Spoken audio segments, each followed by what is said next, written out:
irra mata dureen barumsa keenya daqiiqaa 5 tokko ilaallu hangafoota keessan yaadadhaa isaaniin hordofaa isaanii wajjin deemaa kan jedhu jechuudha. Hangafoota keessan yaadadhaa jechuun egaa Ibroota boqonnaa 13 lakkoofsa 7 kan jiru Waaqayyo nu barsiisa jechuudha. Hangafoota keessa yaadadhaa isaan dalaalaati ija hojii isaanii bu'aa isaan buusan ilaalaati isaan hordofaa isaanii fakkaadhaa jedha. Walumaa galatti gaafa ilaallu hangafoota keessan ilaalaati ija hojii isaanii ilaalaa isaaniin hordofaa isaan duukaa bu'aa akka isaanii ta'a kan jirudha kan nutti himu. Kanaaf hangafoota kan jedhamu akka mana amantaa keenyaatti hangafoota kan jedhamu warra kamiidha gaafa jennu macaafi tarree gashee kaachuudha. Tooraan kaayira jechuudha. Eeyuuf akka ta'an eeyuuf haala akka qabu.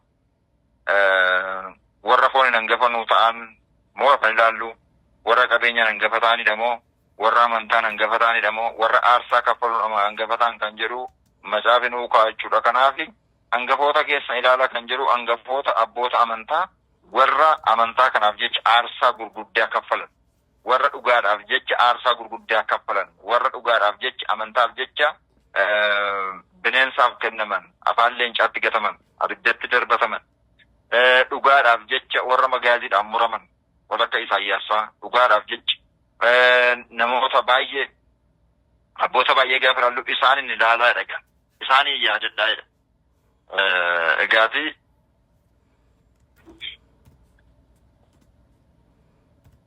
isaanii yaadadhaa jira gaafi neetworkii tokko kana babbaasa. Isaanii yaadadhaa isaan keessaati kan yaadannu jalqaba warraa kaafne abboota jaboo kan ta'an Musee fa'aa laallachuudha. Museen fa'aa akkamitti turan kan jedhu achuma yoo deebines Abiraam fa'aa kan ilaallu Abiraam fa'aa yookaanis dhufnes qabsoon hafuuraa edda jalqabame Musee fa'aa laallachuudha. Museen fa'aa abboota akkamii akka turan hangafoota keessa ilaalaa hojii isaanii aarsa isaan kaffalan ilaalaa waan jedhuufi Musee ilaallaa jira. Musee fa'aa Iyyaasuu fa'aa Isaayyaas fa'aa laallachuudha. Daani'eel fa'aa laalla. Ermiyaas fa'aa laallachuudha. Warra aarsa warra dhugaaf jireenya isaanii qabeenya isaanii hundumaa dhaban kabaja isaanii warra dhaban ilaallachuudha. Daani'eel fa'aa laallachuudha. Dhugaaf jiranii warra afaan leencaatti gataman dhugaaf jiranii warra abiddatti gataman ijoollee sana sadanfaa ilaallachuudha. Hangafoota keessan ilaalaa gaafa jedhamu sirriitti amma isaaniin tarattaruu isaaniin maqaa isaanii waamutu hin ta'ini hangafoota jedhamanii warra waamaman keessa maal hojjetanii maalirratti hangafa ta'an namoonni baay'een hangafa kan ta'an jiru. Qabeenya irratti hangafa kan ta'an jiru. Ogummaa biyya lafaa irratti hangafa kan ta'an jiru. Soba irratti hangafa kan ta'an jiru. Hanna irratti hangafa kan ta'an jiru. Ejja irratti hangafa kan ta'an jiru. Nama ajjeesuu irratti lubbuu baasuu irratti hangafa kan ta'an jiru. Saamuu irratti hangafa kan ta'an jiru. Bicha waan hundumaan hangafa namni tokko odda jammare isa booda jira taanaan hangafa waan sanaati jechuudha. Hangafa waan sanaati. Akkuma kana mana keessa immoo hangafa jira. Hangafaaf qotuusa kan jedhamu jira akka seera keenyaatti immoo kana dhala namaatti immoo hangafaaf qotuusu. Horii keessallee hangafaaf qotuusu kan jedhu jira jechuudha. Kun inni sagalee Waaqayyoo jedhu garuu isa miti jechuudha. Isa akka seera uumamaatti hangafaaf qotuusu taanee wal caalu sana miti jechuudha. Isa qabeenyaan hangafaaf qotuusu sana miti. Isa sana miti. Isa jallinaan taa'amne. Isa mana amantaaf jecha dhugaa barbaachaaf jecha hangafa ta'anii hangafa aarsaa, hangafa wareegamuu, hangafa fannifamuu, hangafa du'uu, hangafa ibiddatti gatamu, hangafa bishaanitti darbatamu, hangafa afaan leencaatti kennamu, hangafa abiddatti darbatamu, hangafa magaazii muramusa jennisa. Hangafa kanaa ta'anii warra dhaloota boodaa kana hangafummaa isaanii akka isaan qabatanii deemanii aarsaa kaffalanii amma sagalee Waaqayyoo deebii seenaa ta'ee hangafoota keessan ilaalaadha. Yoo isaan ilaaltan malee jabaattanii yoo akka isaanii taatan malee amantaan eeddanii yoo akka isaanii taatan malee Kiristoosin hin fakkaatan isaanin ilaala hangafoota keessan jedhu. Kan immoo qulqulluu Phaawulos ibseera jechuudha. An Kiristoosin hin fakkaata isin immoo ani hin fakkaadha. Hangafoota keessan fakkaata jechuun kana jechuudha. An Kiristoosin hin fakkaadha. Phaawulos hangafi abbaan uumaan Kiristoos waan ta'eef. Kun immoo lallabaa wangeelaa ta'ee kan Kiristoos waammate aarsaa lubbuu kaffale. Biyya hundumaatti sagalee Waaqayyoo qabatee jireenya isaa waan hundumaa dhiise. Kan karaa hundumaa biyya 14 walitti kan wangeela lallabee barsiisu sagalee Waaqayyoo Phaawulos. Nuuf immoo inni hangafachuudha. Kiristoos hunduma keenyaaf hangafa abbaara hunda keenyaaf. Angafa luboota waan jedhameef. Garuu akka lallabaatti immoo kan nu caalaa Kiristoositti dhiyaatee hojii Kiristoos hojjete angafatee kan bu'uura kaa'ee akka hundaan isa qabannee deemnu kan godhe Phaawulos jechuudha. Kanaaf an Kiristoosin hin fakkaadha.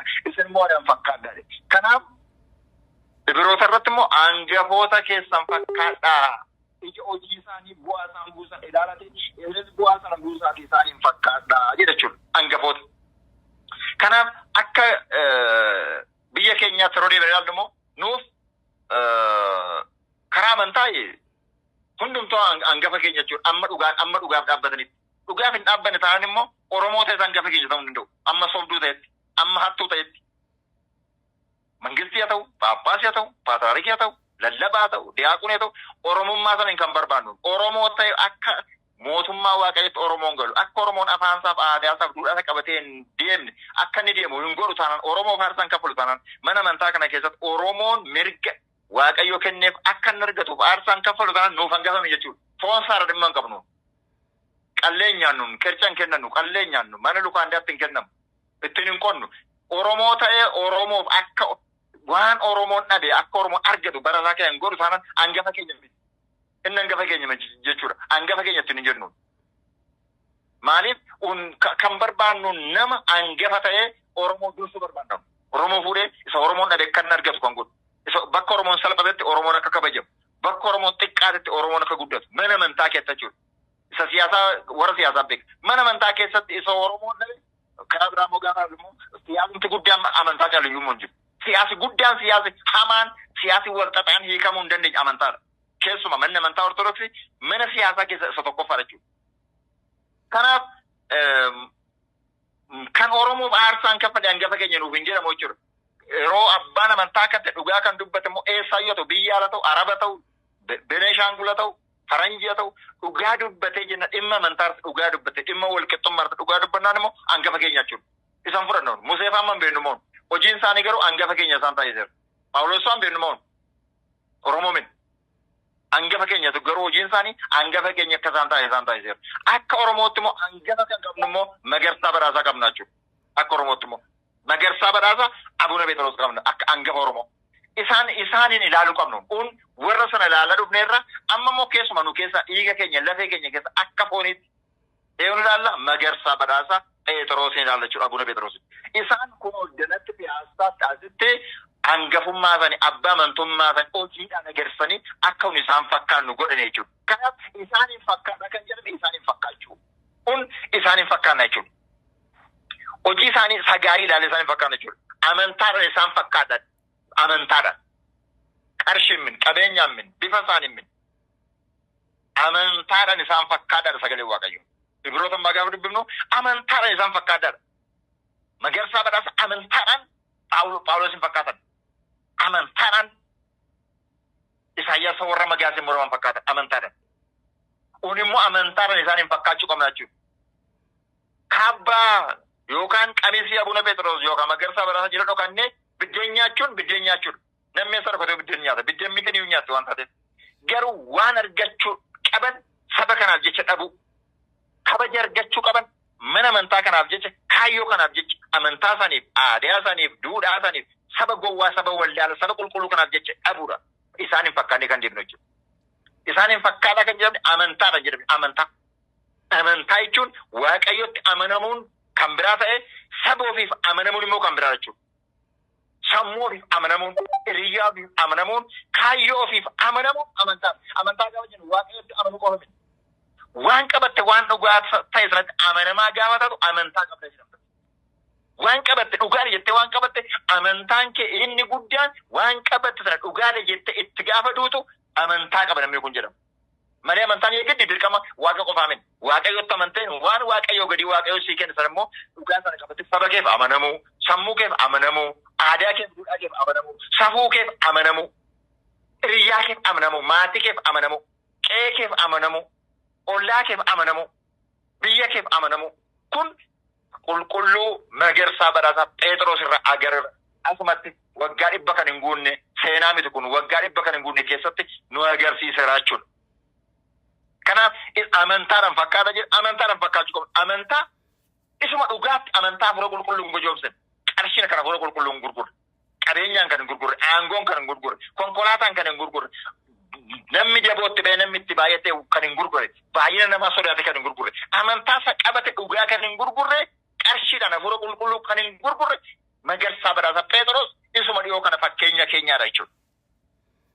Warra hafuura qulqulluu walii galanii walii wajjin nyaana jedhanii hafuura qulqulluu kan gurguran jalqabaa kaasanii jiru. Bara Phexros fa'i kaanii jiru.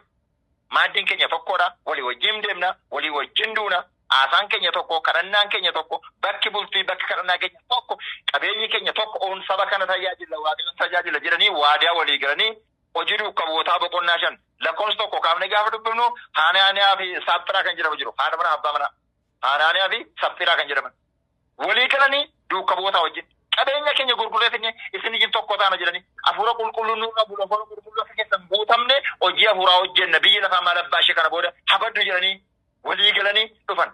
Dhaqanii qabeenya isaanii gaafa gurguran hafuura qulqulluu gojoomsanii qabeenya isaanii walakkaa mana kaatanii walakkaa immoo fidan. Isa bara keenya keeyachuudha. Gam tokkoon qulqulluu fakkaanne, gam tokkoon makiinaa gaarii qabachaa, gam tokkoon aangoo gaarii irra taa'aa, gam tokkoon miindaa gaarii nyaachaa, gam tokkoon immoo abbaa amantaa yookaan lallabaa yookaan sabaakee yookaan diyaaqoonii yookaan amanaa macimaa fakkaachuu akka sammaa kana jiru. Hin danda'amu garuu tokkoon iftaa sagalee waaqayyoo namni tokko hojjetaan tokko nama lamaaf hojjetaa ta'uu hin danda'udha. Mootii lamaaf hojjechuu hin danda'udha. Tokkoon gataa tokko immoo hin kabajaadha. Qarshiidhaaf waaqayyoo bitamuu hin dandeessaniidha. Kabaja barbaadeenaan kabajuma sinisitaa. Salphana barbaadna salphana fudhatta jechuudha. Waaqayyoo bitamnaan waaqayyoo bitamta, qarshii bitamnaan qarshii bitamta jechuudha. Akkuma kana Hanaaniyaa fi Saphiraan immoo jalqaba abboota isaanii ilaalee dhaqan.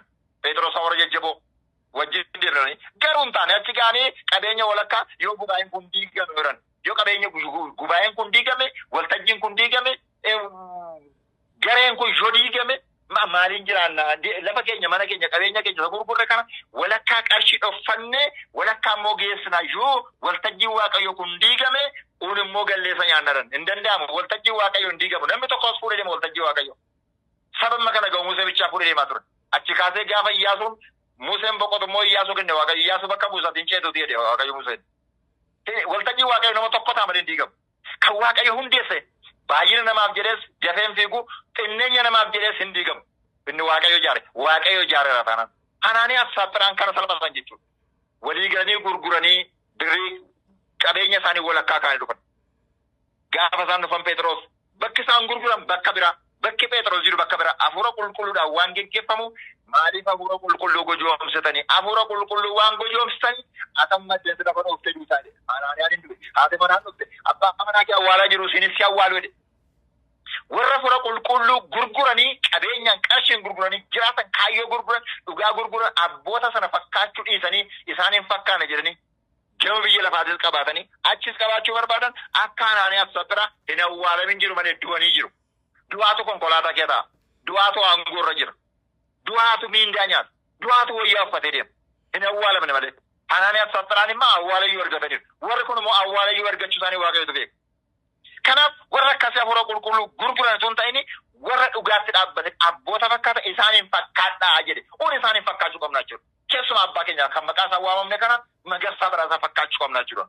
Xinneenya abbaayina midhamu kaayyoof kutannoof ergama bakka deemuudhaaf kaan isaan dura keenya jira lafa baay'eetu jira tullu baay'eetu dura jira. Tulluu sana sodaachuu hin qabnu. Tulluun sun ituun biran ga'e yookaan diigama yookaan immoo waaqayyo karaa beeku tulluu sana irraa nu qabee nu dabarse bakka galma keenyaan nu gaachuudha. Inni guddaan hundeemsa keenya addaan kutuu dhiisu sodachuudha. Kanaaf Yaaqoob immoo maal jedhe? Yaaqoob warra qoromsa keessatti dhiphinaaf rakkinaaf obsa qabaatanii fakkeenya isiniin ta'an ilaalaa jedhe. Warra qoromsa keessatti dhiphina keessatti ari'atamuu keessatti beela'uu keessatti abboota sana qabatanii kaayyoo isa dhugaa sana qabatanii angafoota isaanii ilaalanii warra deeman sana fakkeenya kan isiniif ta'an isaaniidha waan ta'e isaaniin ilaalaa jedhe Yaaqoob. Yaaqoob boqonnaa 5 lakkoofsa 10 kaafnee gaafa dubbisnu isaaniin ilaalaa isaan waaqayyo biratti maal jedhamu nama birattis isaaniin qulqulloota isaaniin jennaa jedhe. Warra obsan kanaaf warra waan qabatan addaan kun warra madhumaatti deeman beelli isaan hin sodaachifne dheebuun isaan hin sodaachifne ari'atamuun hidhamuun rakkachuun tuffatamuun qofaattafuun isaan hin naasifne kana axinnaatan abaayyatan aguddatan kan fudhatan warri sun fakkeenya isiniin warri ta'an sun isaan warra obsaniin ammas jechuudha. Amma dhuma biyya lafaatti amma gooftaan keenya dhufutti warra obsaan deeman sana warra kutannoon deeman sana warra fakkeenya isiniif ta'an sana isinis immoo isaaniin qabattanii amma dhumaatti yoo deemtan isaaniin qulqullootatti ni jenna eebbifamtoota jennaan du'aan inni laachaallee jira jira. Qulqullootatti jenna eebbifamtootatti jedha isaanii dhuguma amma dhumaatti kan obse gonfoo kabaja argata waan jedhameef kun abboota keenya waan hangafoota keessatti ilaala waan jedhameef hangafoota keenya ilaallee hojii boor seenaa keessatti hangafummaadhaan nu galmeessu waaqarratti lubbuu keenyaaf lafarratti seenaa mana amantaa keessatti immoo hojii bu'a qabeessa hojjenne akka dabarru abboota keenya warra hangafoota ta'an ilaaluu qabna. Hangafoota keessan ilaalaa Ibroota 13:7 nuufaa turuu galanne waaqayyo haa ta'u.